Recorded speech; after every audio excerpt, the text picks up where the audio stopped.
Why does it seem like I'm the only person that's not in a relationship? Why does it feel like everybody around me is getting married or they're dating or something? So these are some of the questions I used to ask myself, but in the recent years, God has kind of shifted the way I view my singleness. So I just want to talk about it. Let's talk about it.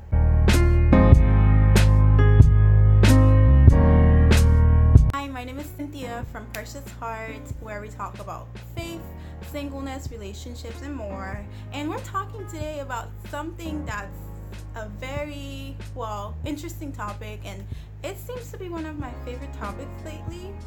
If you're wondering why it's one of my favorite topics lately, it's probably because I was single for a very long time. Technically, I'm still single because I'm not married, so there you have it. When I was in high school, right, it felt literally like every single person around me was in a relationship, and a lot of the people that were in my classes, they were in a relationship, and they would ask me all the time, "Are you in a relationship yet? Are you in a relationship yet?" And that was very frustrating to me.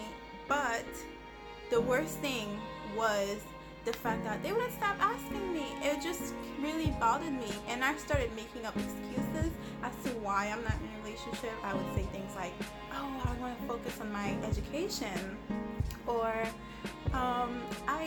what's the other excuse? Oh yeah, my relationship with God, right? I would say, "I want to focus on my relationship with God." These are just excuses. I don't know if anyone else uses them, but I use those excuses to just kind of like to get them to leave me alone, but it didn't really work.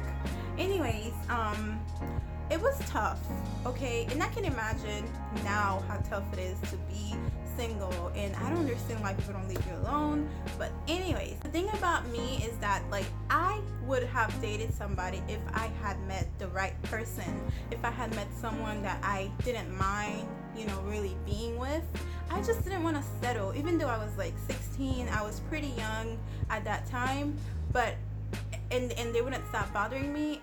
It was like a battle. I'm like, okay, should I settle? Should I not settle? But I knew better than to settle, because I would see the relationships with, and how they would not last long. And I told myself, no, if I'm going to be in a relationship, I want to make sure that this is someone that I see myself, being with long term. So I decided to not settle. Then after graduating high school, I went away for college, and that was just the most wonderful time.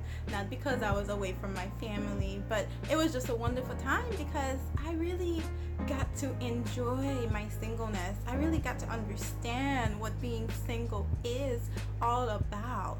So it really hurts me when I see women that are single that are miserable, not because they don't have a great life, but because they focus all of their attention on, just getting married or meeting that person. So the reason why I just absolutely loved being single, like I loved it so much that I got to the point where I said, "God, if you want me to stay single forever, so be it." Don't get me wrong, there were times where I was like, I wish I had somebody to be with me. I wish I had someone to take me out on a date, But after some time, I just really understood what being single is all about. Being single is literally the only time where you get to be by yourself for a while, okay? Because once you get married, you have your husband always with you. And then eventually you have kids. If you don't want to have kids, you can adopt kids. Anyways, either way, you're going to have your spouse. Okay, so being single is literally the only time you get to go out and to be in the world all by yourself. You get to do things you've always wanted to do. You get to travel if you want to travel. If you don't want to travel, you get to focus on your finances. You can travel and focus on your finances at the same time. But if you want to work, save up, if you want to open up a business, this is the time. Of course, you can do those when you're married also. But when you're single, it's just really the best time where you get to give all your attention to those things. But most importantly, when you're single, it's literally when you can give God undivided attention, your undivided attention.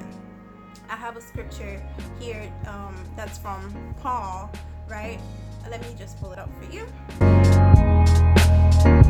Okay, so the first scripture that I want to read is from Paul. It's in 1 Corinthians chapter 7, verse 7. He says here, "But I wish everyone were single just as I am. Yet each person has a special gift from God of one kind or another." So being single is a gift. I don't know how you view it. You probably look at it and you think like, oh my goodness, it's the worst thing that could happen to me. But it's not the worst thing that could happen to you. It's a gift from God. It's a gift from God. And God doesn't give us bad gifts, right? Scripture tells us that everything good comes from Him. So He doesn't give us any bad gift. Being single is a gift. Use it to the most of your advantage, okay? Don't waste your single years, because you will end up regretting it. So that's first scripture. Second scripture is 1 Corinthians 7, verse 32 to 34. It says, "And a married man can spend his time doing the Lord's work and thinking how to please Him. But a married man has to think about his earthly responsibilities and how to please his wife. His interests are divided. In the same way, a man who is no longer married or has never been married can be devoted to the Lord and holy in body and in spirit. But a married woman has to think about her earthly responsibilities and how to please her husband." Like I said, this is the time where you give all your attention to God. You can do what you have to do the regular time and spend all your time with God. You don't have to worry about, cook. Oh, you still cook, but you don't have to worry about doing specific things for your husband because you don't have one. You're single, and you can spend all your time devoted to God. So that's another great thing about being single, because now your responsibilities are not to your husband, but it's to God. And don't get me wrong, being married is also a special gift from God, just as singleness is. It's just that we all have our seasons, and when we're in a season, I'm really big on making sure I make the most out of the season I'm in.